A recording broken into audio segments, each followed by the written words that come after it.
Dengan andaian pemberian insentif dan peruntukan daripada kerajaan sebanyak 2 bilion ringgit contohnya, dan simulasi itu ada dibuat 2 bilion, 3 bilion, 5 bilion yang boleh diperhalusi oleh ahli dewan dan rakyat. Tapi kalau kita bermula dengan 2 bilion ringgit contohnya, dasar gaji progresif dijangka akan memberi manfaat kepada 1.05 juta pekerja dengan tambahan nilai keluaran dalam negara kasar atau KDNK benar meningkat sebanyak 3.3 bilion untuk ekonomi negara.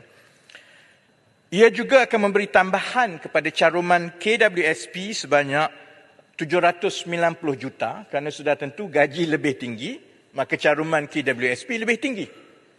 Dan tambahan hasil cukai pendapatan pula dijangka sebanyak 1.8 bilion ringgit pada tahun itu dengan tambahan seramai 37,529 orang pembayar cukai pendapatan baru bagi tahun pertama pelaksanaan.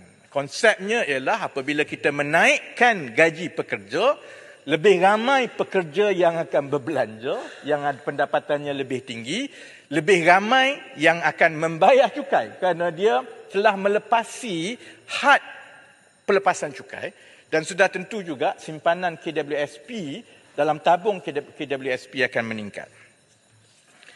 Kenaikan gaji dijangka meningkatkan kuasa beli pekerja yang akan memberikan kesan pengganda kepada penggunaan dan pelaburan swasta.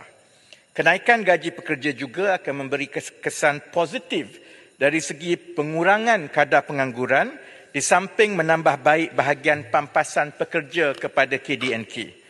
Walaupun dasar ini akan meningkatkan kadar inflasi. Jadi kalau ditanya, kenapa kalau begitu, dari segi nilai bersih dan tambahan kepada ekonomi itu, kalau diberikan 2 bilion peruntukan, saiz ekonomi kita akan meningkat sebanyak 3.3%, cukai tambah, kenapa tidak diberikan sampai 10-15 bilion? Kerana ia perlu diimbangi dengan kesan inflasi. Naik gaji, sudah tentu akan ada kesan inflasi juga. Jadi, dengan izin Puan Yang di-Pertua, we need to find a sweet spot. Because you have to balance between an orderly and systematic pay rise tanpa kita menyebabkan kenaikan inflasi yang akan menyebabkan kenaikan gaji itu tidak ada makna kepada pekerja.